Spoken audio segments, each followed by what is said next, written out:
ભક્તો કે ત્યાં દર્શન કરવા માટે આવે. આપણું અક્ષરધામ છે, જુદા જુદા 9 સ્ટેટમાં વિચરણ કરવા જાય છે. પંજાબ, હિમાચલ પ્રદેશ અને જમ્મુ કાશ્મીર, ત્યાંથી લગભગ 100 જેટલા હરિભક્તો તે હનુમાનસાઈ મહારાજનો લાભ લેવા માટે આવે અને ત્યાં લાભ લે છે.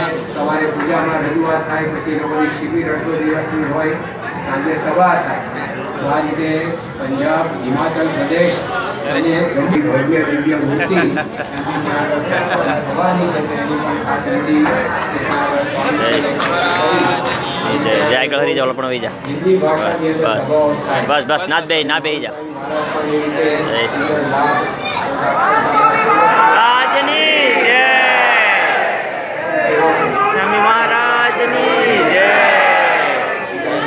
મહારાજની જય, જય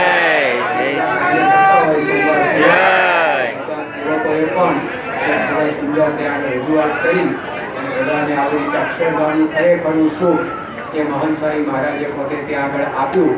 તો આ રીતે 13 ઓગસ્ટથી આજે